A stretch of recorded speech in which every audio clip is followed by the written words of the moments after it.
What if this was your last almost? Real talk.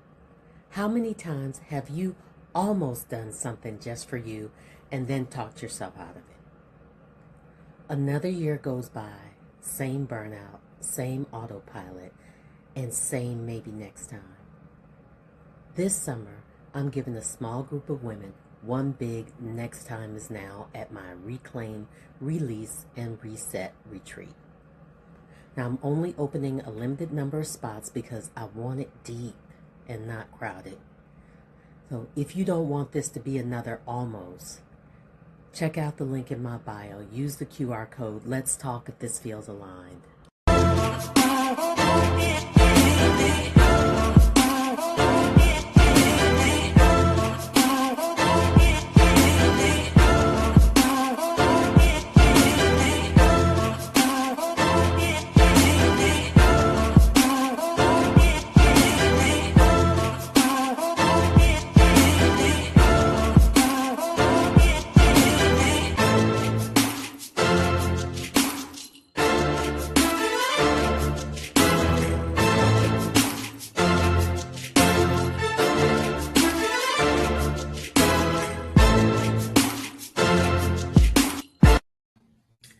Welcome to Leadership Beyond Burnout. This is the space where healing fuels leadership and where leaders rise, not just to succeed, but to thrive.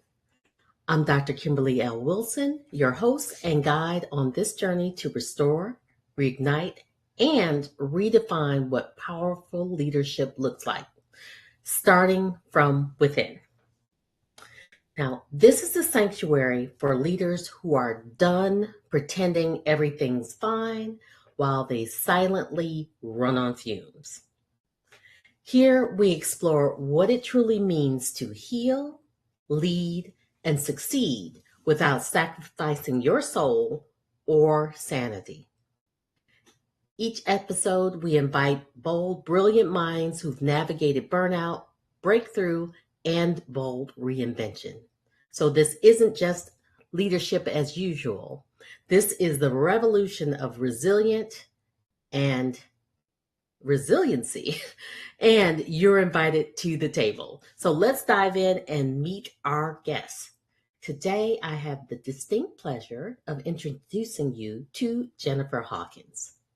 Now, Jennifer is the founder of Launch Performance, a leadership advisory firm that helps executives build enterprise-level strategies and scale next-gen leadership before the boomer and Gen X wave of retirements hit.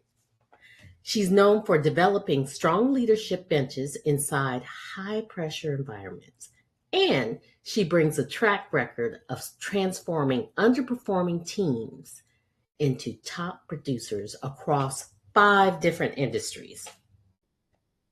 Jennifer stepped into leadership at the young age of 25 and outperformed seasoned supervisors and quickly rose through the ranks. At 29, she brought the worst performing Sylvan Learning Center in the country on her credit card and turned it into a top 20% performer through 2 recessions, both 9/11 and 2008. Later, she built and led blood banking operations across 7 states, all while managing her son's leukemia battle from a hospital room for 2.5 years, scaling systems, leading remote teams, and growing through chaos and crisis. Today, through her signature SHIFT method, Jennifer partners with executives and HR leaders to prepare mid-level leaders for succession, equip them with strategic acumen, and proven systems to ensure that no legacy is left without someone ready to carry it forward. Build the team, grow the leader, scale the company. And without further ado, let's bring this legendary performer on board. Welcome, Jennifer. Thank you so much. I'm so excited to be here.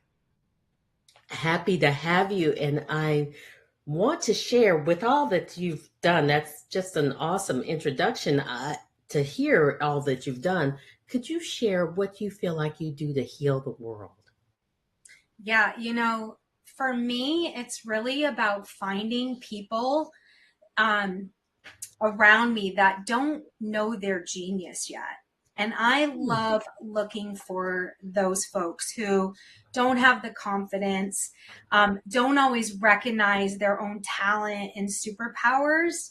And I love working with them so that they understand who they are and that they can, like, I build the leader within them, right? And so I help them to begin mentoring others, coaching and training others, sharing out their genius. And with that, I have watched people from a temp level, or just Wow. our, some of our lowest levels rise along with me into executive leadership. And that just brings me such joy, to see someone that really struggled, just was shrinking themselves, didn't want to be seen, did everything that they could to blend, and then going ahead and calling them out and calling them forward to say, no, you have a genius, you have a superpower here, and we're gonna take that and we're gonna build on that, and we're gonna build you into that leader that I know you can be.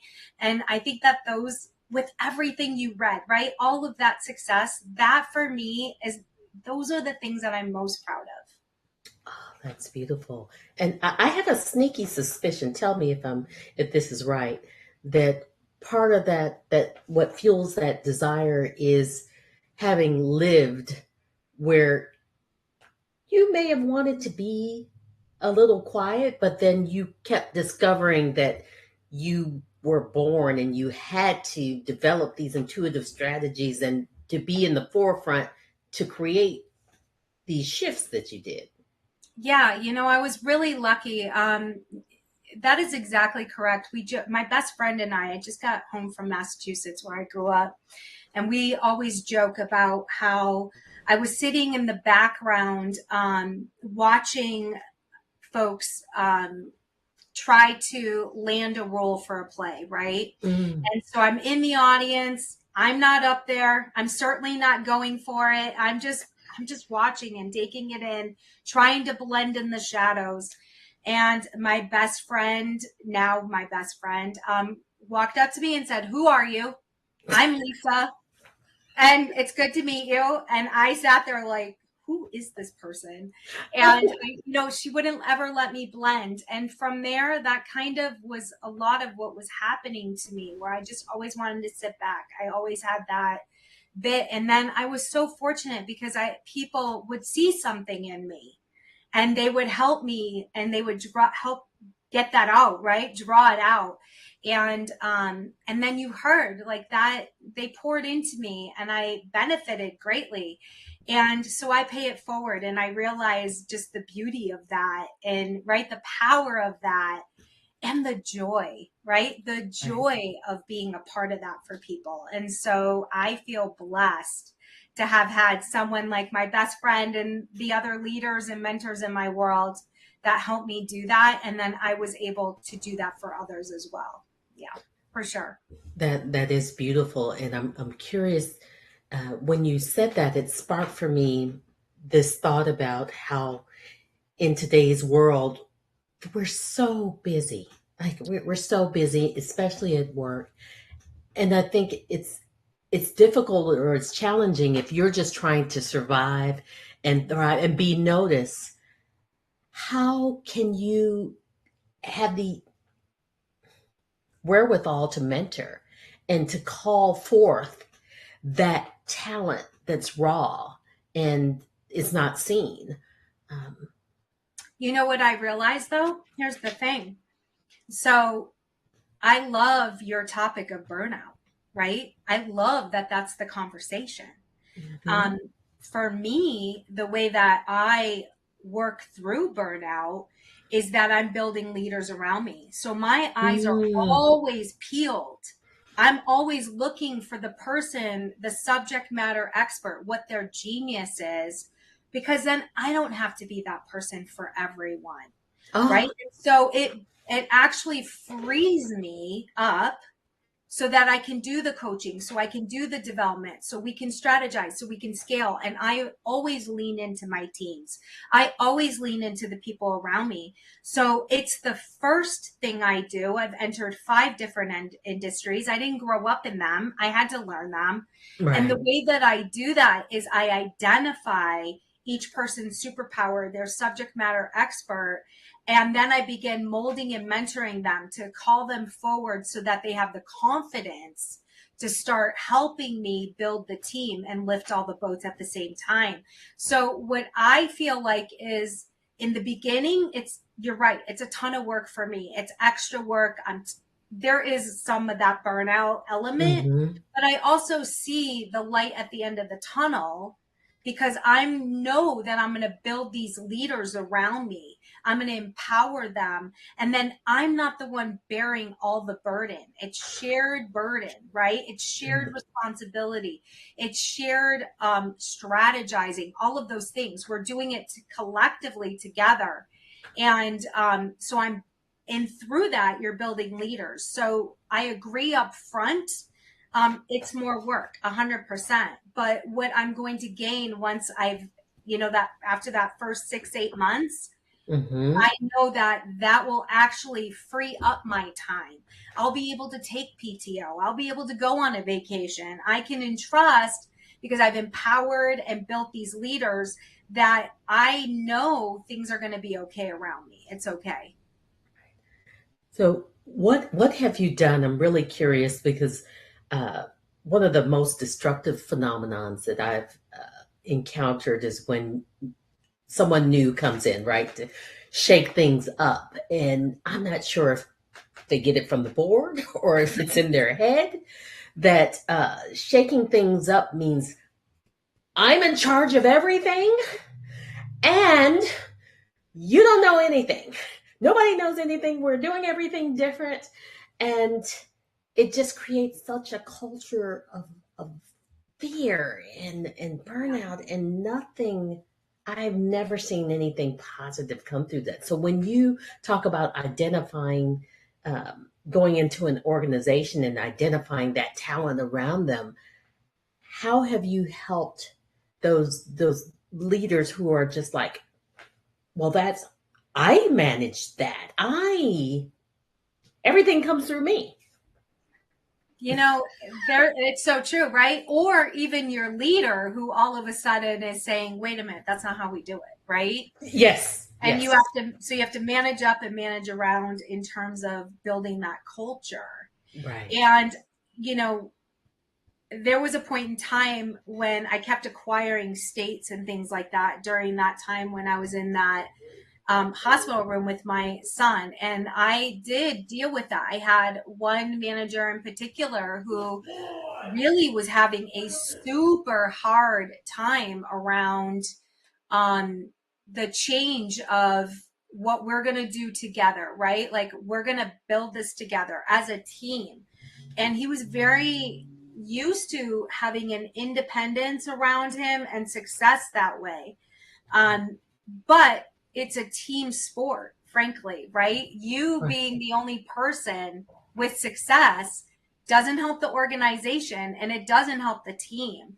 And Right. so I think that, especially for him, identifying what his superpowers were on the team, like crafting that out and carving it out and allowing him to shine that way among his peers was different for him in a way that he hadn't experienced before. He was Mm. always, this, XYZ person, is always, I'm just going to give him John Doe as a name.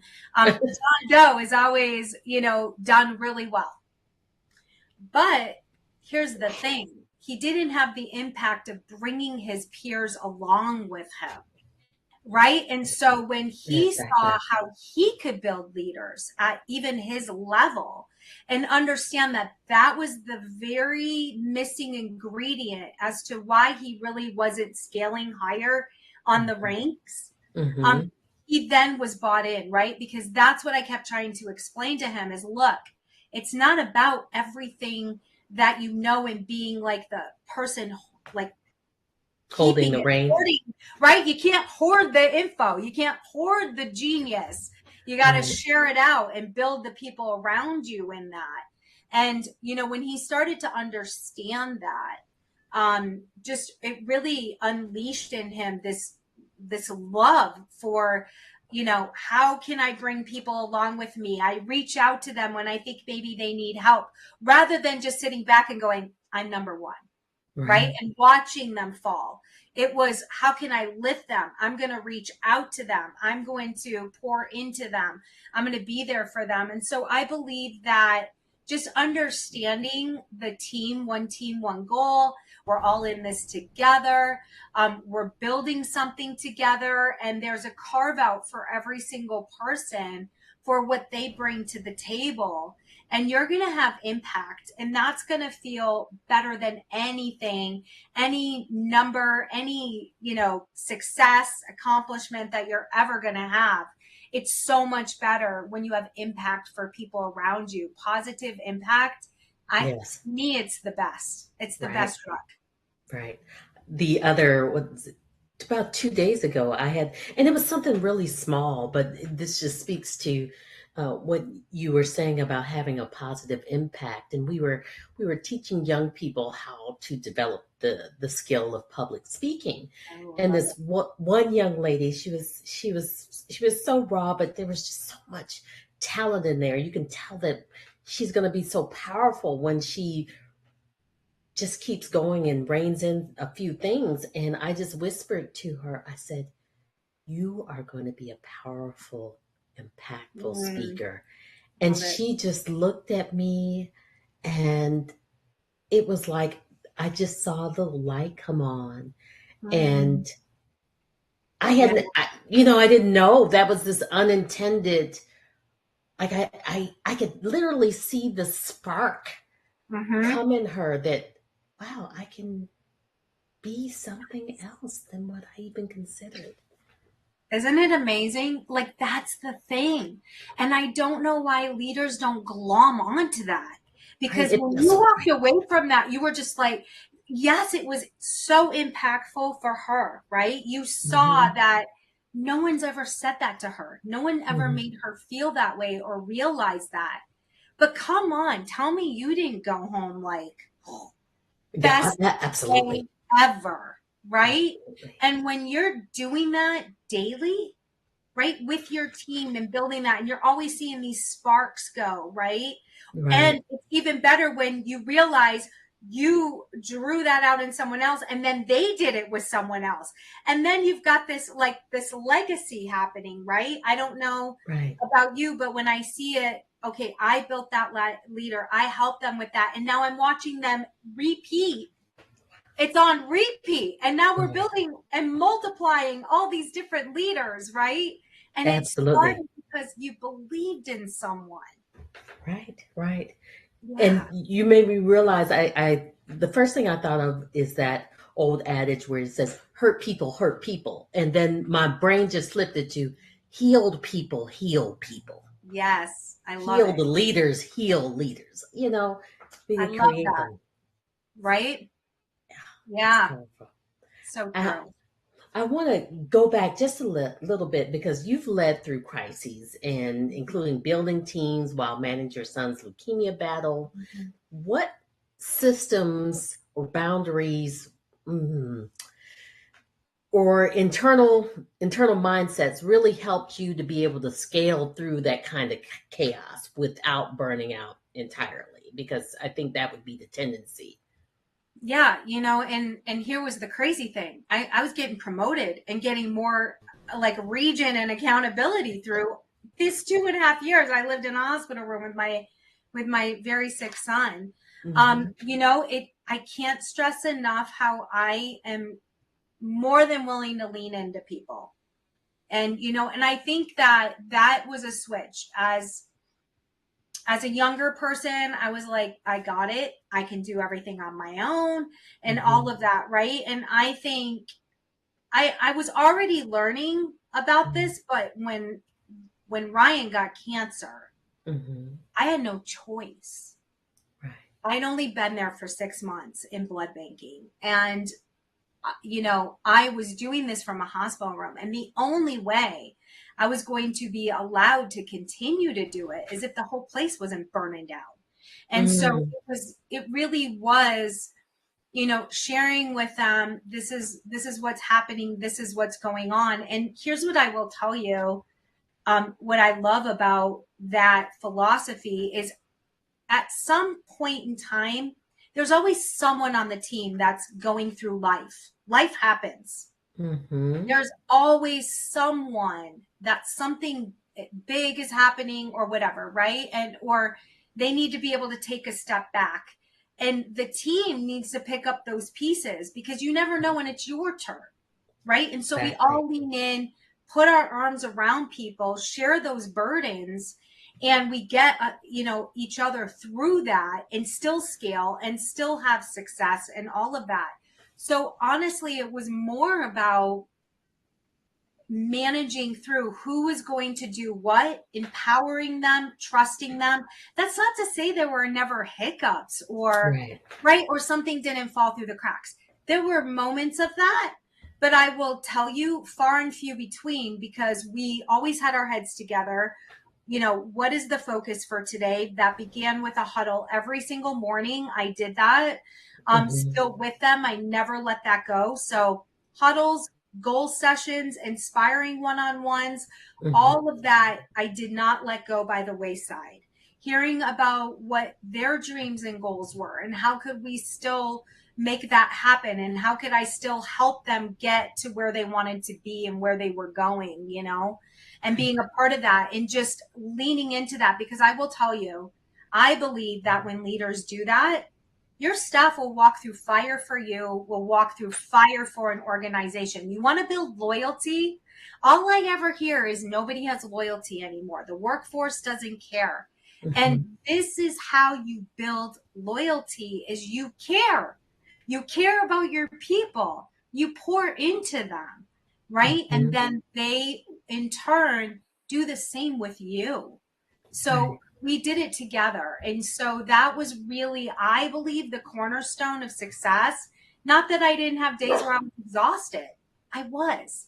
Of course, there were days like that. But mostly, I just have such massive gratitude to my leadership who allowed me to do it, who kept believing in me and kept pouring into me while I did the same thing with my team. And my team did it with each other. And Right. I was so fortunate, to have those lessons and to know that I needed to do it. So even though there's no I in team, you help people find where is the me? How Wow. how can I fit into the team and how can I be supported to help so that we can Yeah. expand the team Right. capacity? Right. 100%. Yeah. Right. More hands always. Right. Right. So now you've transformed some of like the most underperforming teams and organizations. What when you go in, what's the first lever that you begin to pull in the leadership ecosystem? It really is finding those subject matter experts is the first thing I look for. And then I begin to work with them on them understanding what they're successful on. So I take the analytics. So how do I Mm-hmm. sort of identify as well? Um, I look for what are our KPIs, our OKRs, right? All that corporate speak. I Right. absolutely am immersed in that, right? Mm-hmm. And then I sit down and figure out with each of our top performers in each metric what the behaviors are that go into them having that success. And then I begin to talk about this is your superpower. Look at these numbers. This is where you're really successful. And what I'm looking for from you is to help me with the folks that are struggling in these areas, Yes. right? So And so you aren't like, oh, I know everything and this is how you fix it because this is how no, I fixed it with the last 10 companies. It's like, no, nope. what's working in this? Who's the person that has got it down in this company? Yes, And how can you lead, support the rest of them to absolutely. find their magic in this Yep. process? Exactly, because the behaviors can be different from company to company, even Absolutely. from productivity, right?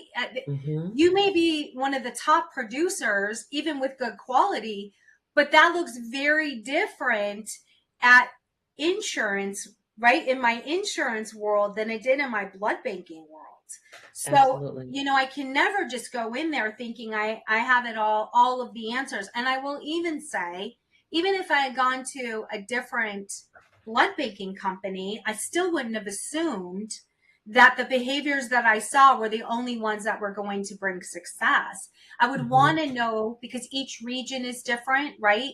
Each Right. team is different, each organization and their processes are different.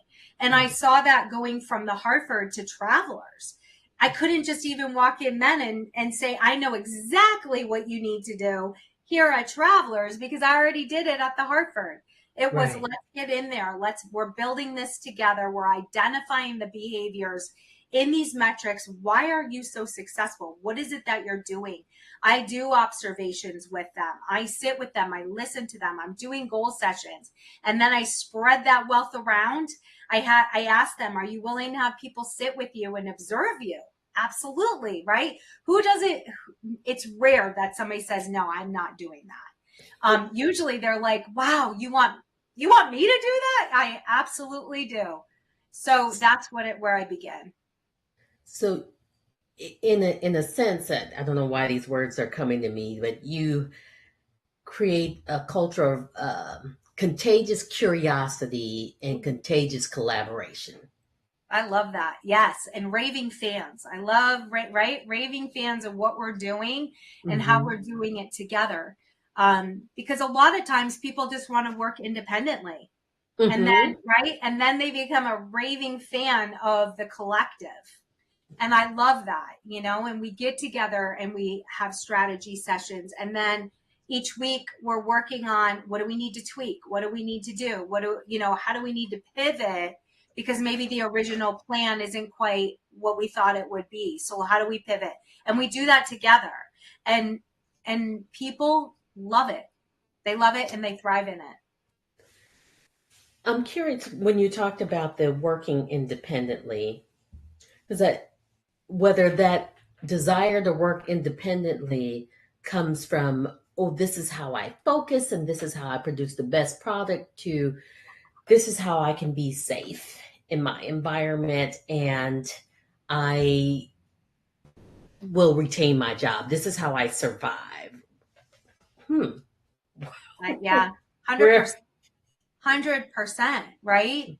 Mhm. Um, because it's unfortunate, but if we're being completely honest, a lot of organizations have led with the stick, not the Mm. carrot, right? And so there is a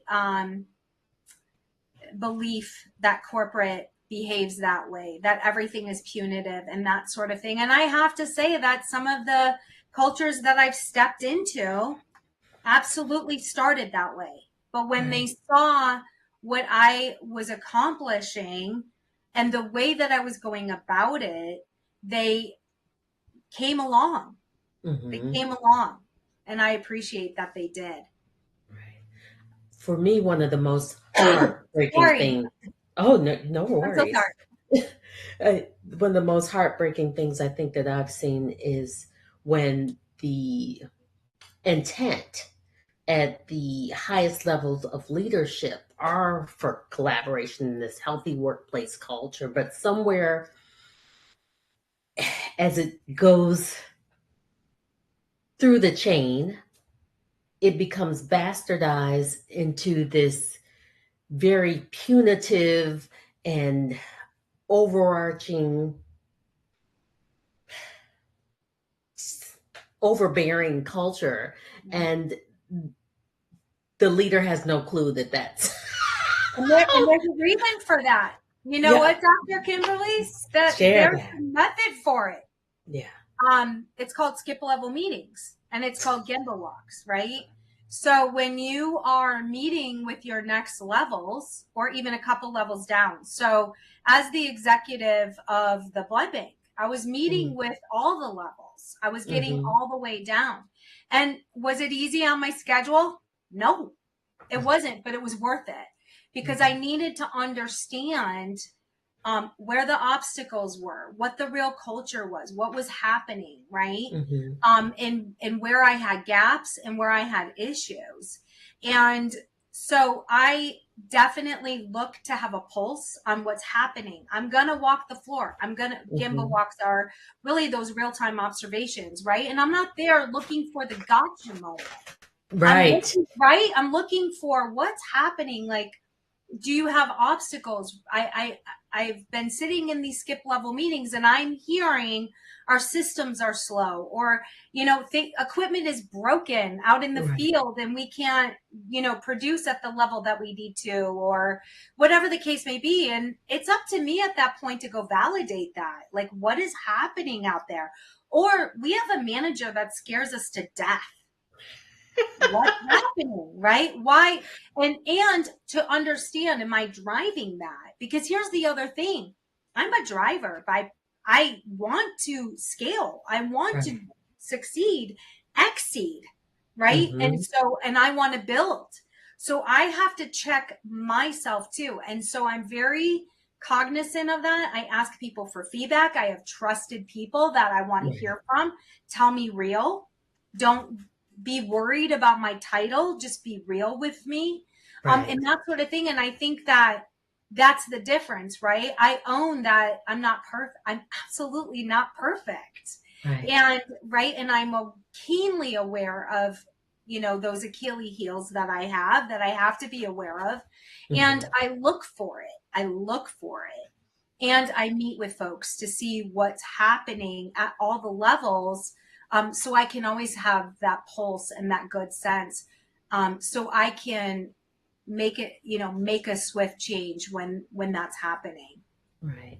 And now I've actually been inside an organization where that was the inverse. And we as mid-level managers would be like, okay, she's on her way. She's on her way. And it's because there was hell and chaos Yes. to pay. Yeah. And people would truly be fired Yeah. if that person saw the wrong thing. So that was not a Yeah. culture for understanding. It's like hide everything, make everything perfect, everybody. And Yeah. there's no information gain, there's no growth, there's only how can we hide that which eventually is going to come out and bite you when you least need it to happen during an inspection, or goodness Exactly. forbid, in my case it would be during uh, a failure in patient care. Right. 100%. Right.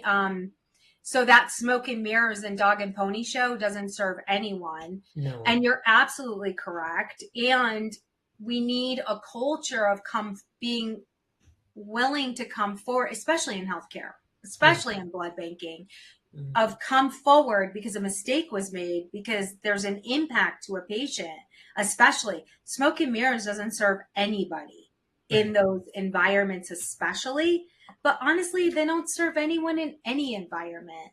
And it's so disappointing to me when I hear of leaders with who are building that kind of culture, because people will make mistakes, Right. which means we're going to be turning people over for mistakes, right? They're living in ambiguity. They're living in fear, and you're never going to get the best out of them. You're Right. never going to get the best out of them. And that's super disappointing to me. Absolutely. Whether that's employees or children or friends, if you can't make mistakes, you can't grow. Um, 100%. Mm-hmm. and I know a big part of your work is preparing next gen leaders to carry Mm-hmm. forward a legacy, and hopefully that's a good legacy. What do you think are some of the biggest leadership gaps between uh, boomers, Gen X, and today's just rising leaders? And how are you trying to fix that? I think it's just how we have figured out how to go to market fast. Speed has been the name of the game, efficiency, cost cutting, savings and that sort of. So many of our generational leaders that are about to exit the workforce, they were trained and believed that top-down leadership would really get them there. It would bring quicker productivity. It would allow scalability. It would allow speed and go to market and that sort of thing. And so I believe that they were sold on that and told that that's the answer. And so they've kind of built those cultures. We've seen predominantly that has been how a lot of organizations have functioned, which is why corporate America gets such a bad rap. And I keep coming back to, you don't have to leave corporate America. There are ways that we can build the leaders. We can build a culture where you still get that productivity, you still get that speed, you still get buy-in, all of those things. It's just done differently. More people are involved. But here's the thing, at the end of the day, you get better results, right? You get a better product. You get a culture of people who don't want to leave. You get the loyalty that you're looking for, and you have all these leaders around you that can make on the spot good decisions, right? So that each level can actually have a day off and trust that the place isn't going to blow up. Right. So it really serves all the buckets. And so my hope, and what the reason why I'm in this coaching game and why I started my company is, it's my goal to work with that next generation to change the mindset back to operational excellence, really servant leadership and working with your people and pouring in. I believe that we can accomplish pleasing our shareholders, making the dollars, building people.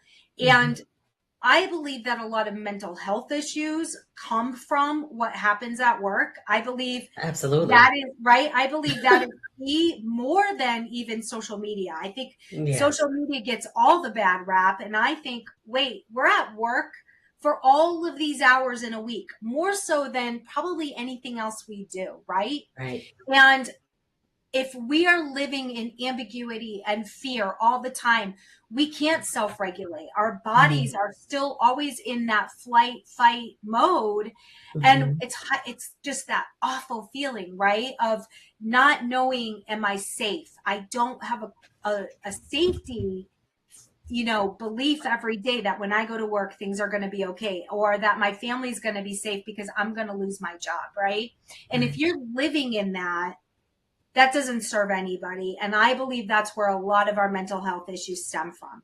So my goal is to create leaders that pour into their people and, really that bottom up servant leadership, working with them, and really changing the landscape of what we see today.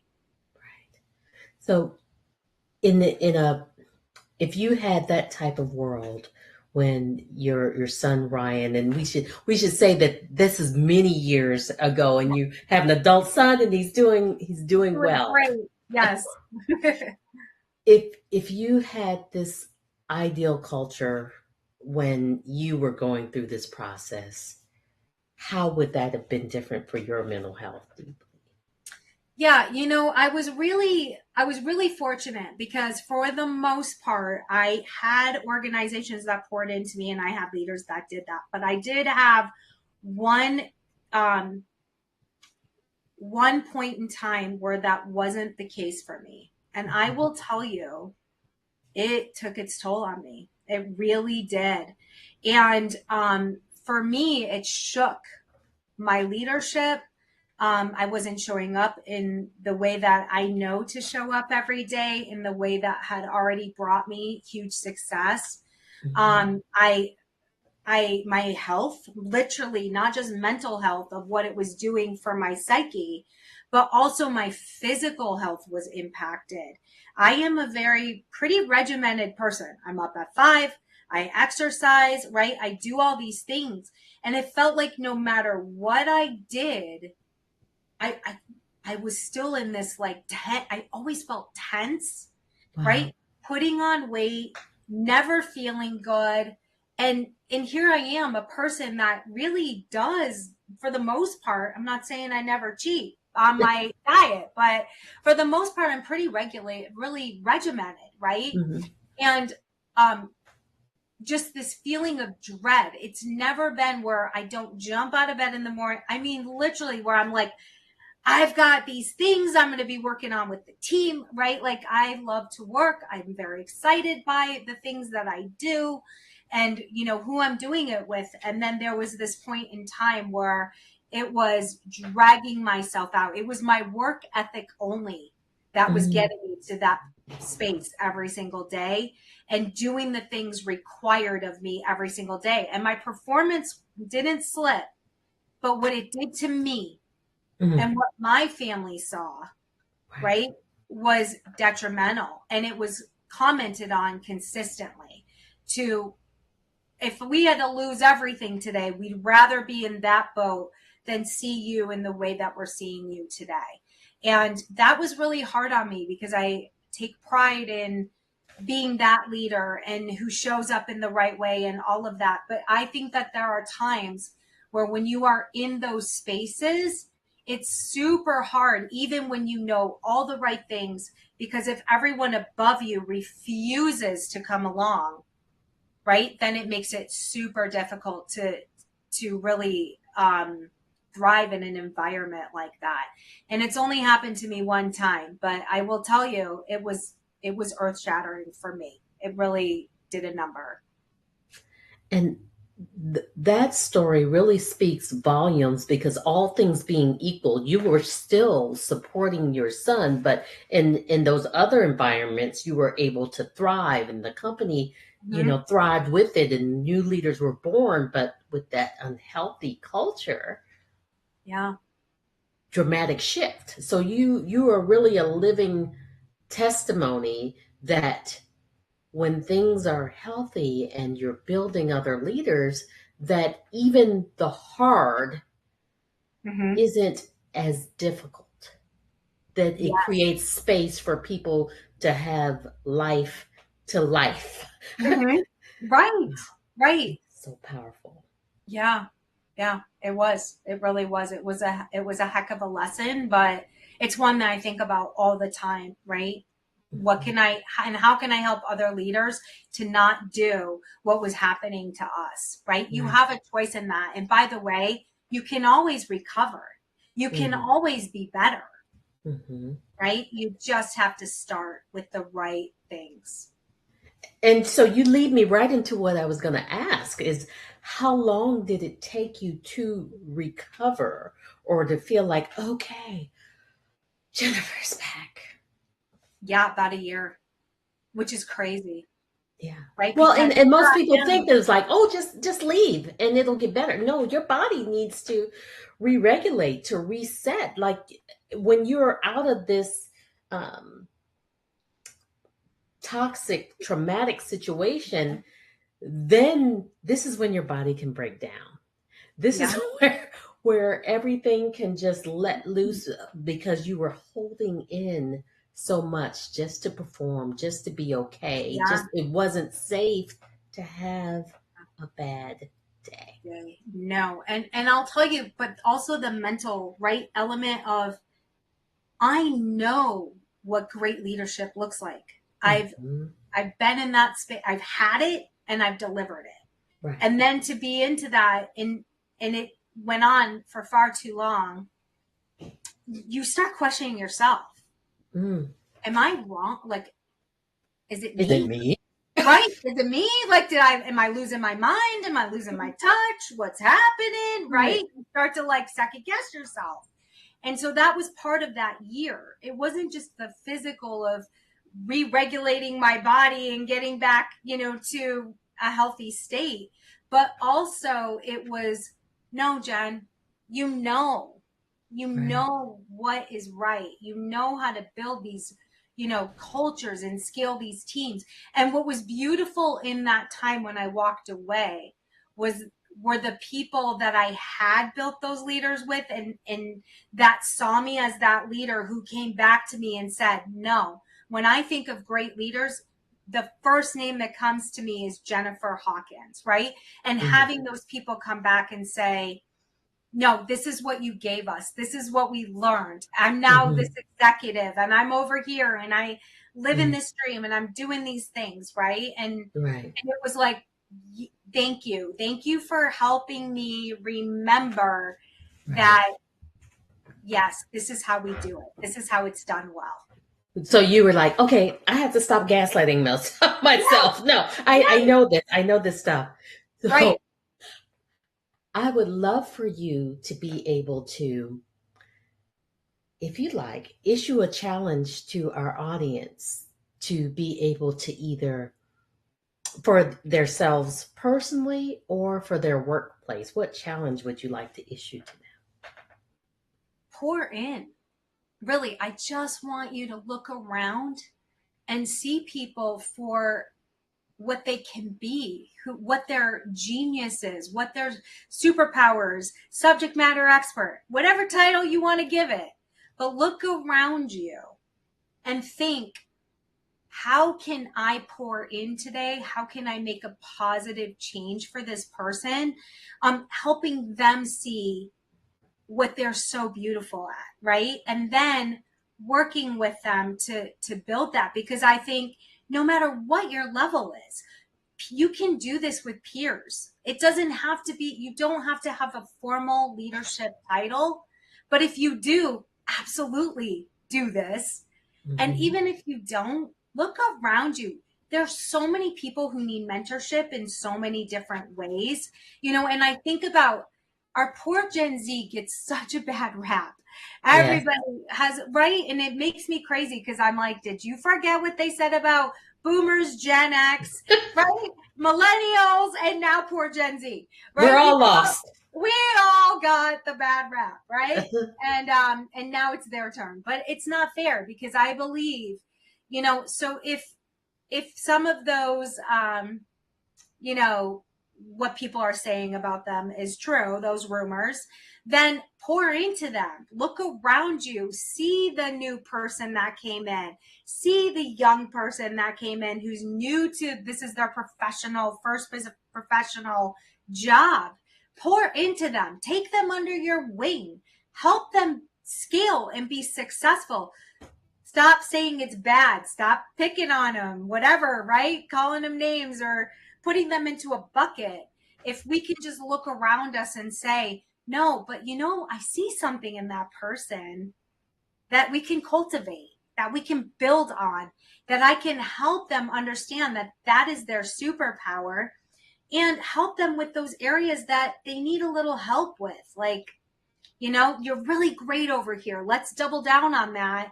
And then here's the space where I want to help mentor you. You help mentor me here in this superpower you have, and I'm going to pour into you in the superpower I have. Let's build on each other instead of tearing each other down. And I would love to see that. It's my famous saying is, it's not pie. There aren't just so many slices. There's enough for everybody here. Everybody can have pie today, right?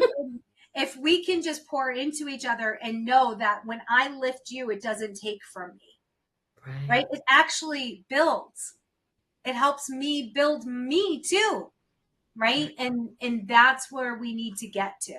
If I'm building a ton of leaders, that doesn't mean that they're taking my job. It doesn't mean that I'm going to be out of work, right? So it's not pie. There's plenty to go around. Right. And could we also say that they could pour in at home and build leaders amongst their family, those that they love as well? And yes, and in their community, right? Get involved in your community too, right? There's, you were speaking about these young people that you were pouring into, right? And you saw something in this young woman. That can happen every single day. That could happen with the kids that come to your house because they all came over that day, and you see one that's super shy or maybe doesn't have the confidence. You have an opportunity. look around you. There's always a way to pour in and do that. That's beautiful.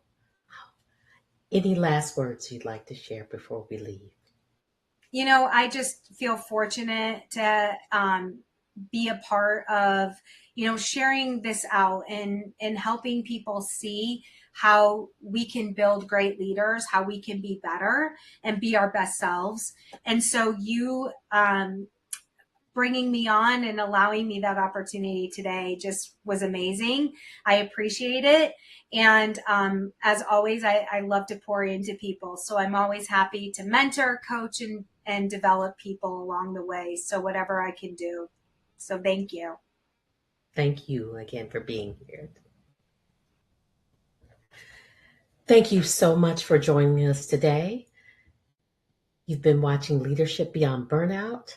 I'm your host, Dr. Kimberly L. Wilson. And as always, you can catch us here on Thursdays, 5 p.m. Eastern Time and 2 p.m. Pacific. Until next time.